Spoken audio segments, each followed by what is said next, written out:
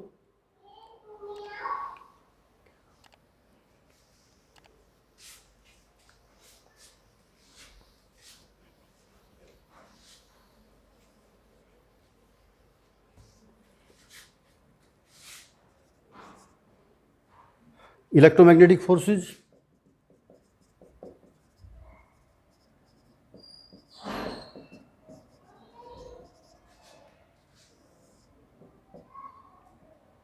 these forces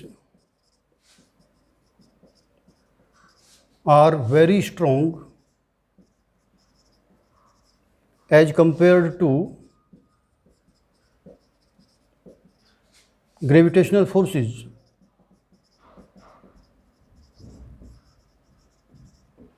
gravitational forces के मुकाबले ये इलेक्ट्रोमैग्नेटिक फोर्सेस बहुत स्ट्रॉन्ग होते हैं, और अगर प्रोटॉन प्रोटॉन के बीच force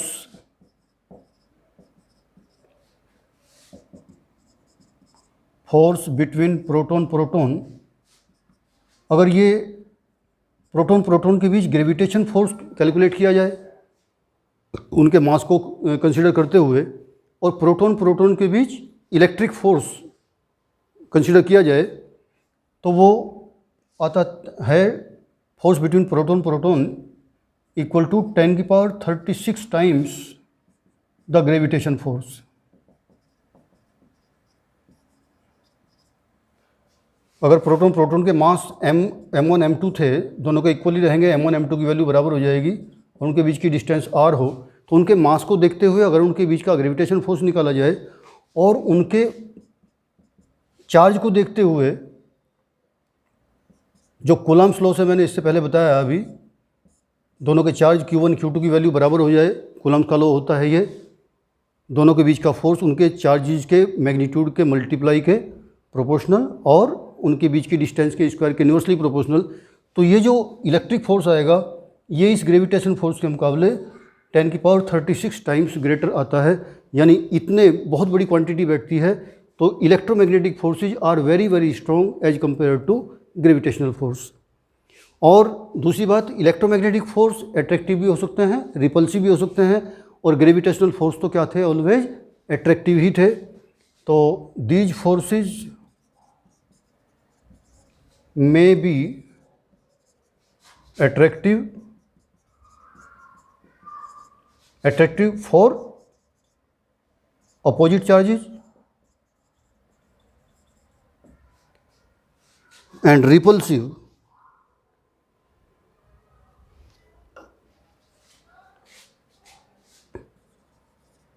repulsive for same charges।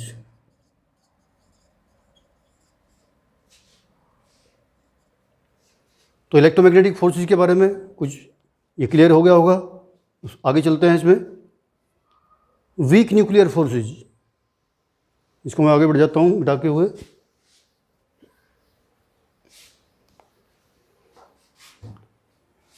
Weak nuclear forces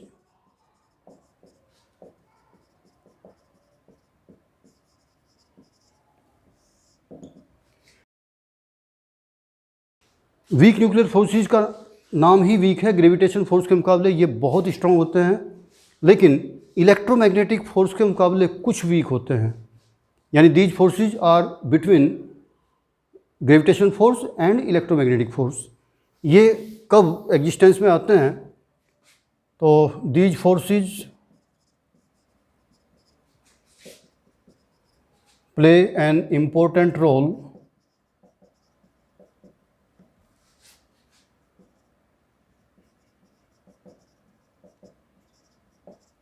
in beta decay. ये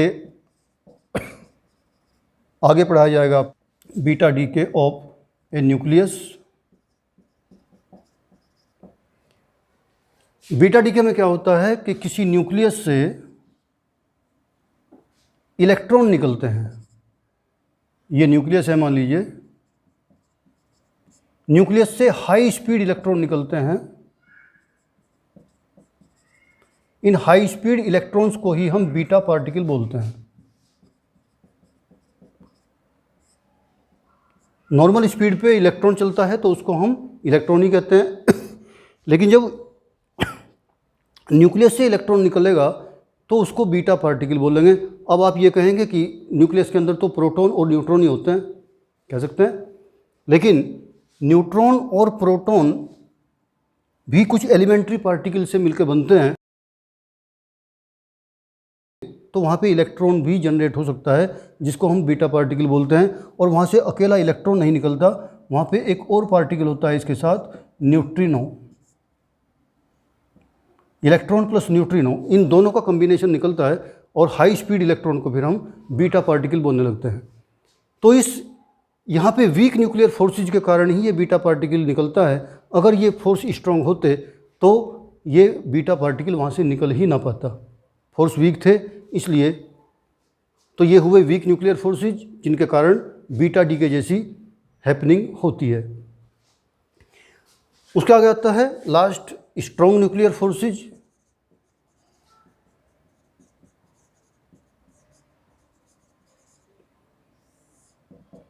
इस स्ट्रॉन्ग न्यूक्लियर फोर्सेज के कारण ही न्यूक्लियस के अंदर जो है वो सारे न्यूक्लियॉन्स बंधे रहते हैं, क्योंकि न्यूक्लियस के अंदर होते हैं प्रोटॉन और न्यूट्रॉन, और न्यूक्लियस का डायमीटर केवल 10⁻⁻15 मीटर का होता है। इतनी छोटी डिस्टेंस में अगर मैं कूलॉम्स लॉ के हिसाब से देखूं तो मेरा फोर्स बहुत स्ट्रॉन्ग हो जाना चाहिए, Q1 Q2 upon R square. R की वैल्यू 10⁻⁻15 है तो इसका स्क्वायर बहुत बड़ी क्वांटिटी बन जाएगी। तो इतने स्ट्रॉन्ग और सेम चार्ज के पार्टिकल हैं, पॉजिटिव पॉजिटिव, तो रिपल्शन फोर्स इतना स्ट्रॉन्ग होना चाहिए था कि ये एक दूसरे को, न्यूक्लियस को तोड़ के बाहर निकल जाने चाहिए थे। लेकिन फिर भी कोई ऐसा फोर्स है अट्रैक्शन का जो इनको बांधे हुए है। अब वो अट्रैक्शन फोर्स एक बार ये हो सकता है कि कहीं ग्रेविटेशन फोर्स तो नहीं, लेकिन हम जानते हैं ग्रेविटेशन फोर्स तो बहुत वीक फोर्स हैं, इसलिए न्यूक्लियस के अंदर अगर ये अट्रैक्शन का फोर्स है तो वो ग्रेविटेशन फोर्स नहीं है। तो ये वो है जिसको हम बोलते हैं स्ट्रॉन्ग न्यूक्लियर फोर्स, जो इनको इतना स्ट्रॉन्ग रिपल्शन होने के बावजूद भी बांधे रखता है। तो due to these forces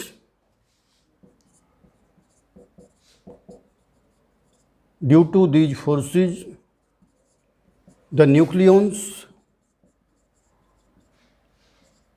are bound inside the nucleus.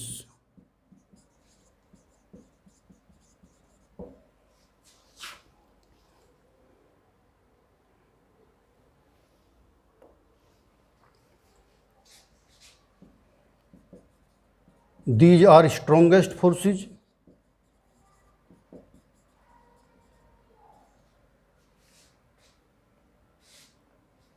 Ever known. अभी तक जो भी जानकारी आई है उसके हिसाब से ये सबसे ज़्यादा स्ट्रॉन्ग फोर्स हैं। दूसरी इनकी खास बात है, दीज आर चार्ज इंडिपेंडेंट। ये बात ध्यान देंगे, चार्ज डिपेंडेंट होते तो कूलम्स लॉ लागू रहता। बहुत स्ट्रॉन्ग फोर्स होता, न्यूक्लियस अपने आप टूट के बाहर, न्यूक्लियस से बाहर आ जाते हैं टूट के अपने आप, लेकिन चार्ज पे डिपेंड नहीं करते हैं।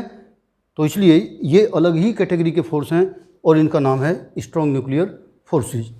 तो आज का टॉपिक यहीं ख़त्म करते हैं, इंट्रोडक्टरी था जस्ट। तो थोड़ी बहुत जो डेफिनेशन इसमें इंपॉर्टेंट पॉइंट्स आए उनको याद रखेंगे और अपनी तैयारी रखेंगे। चलिए आज के लिए इतना ही। Thank you very much.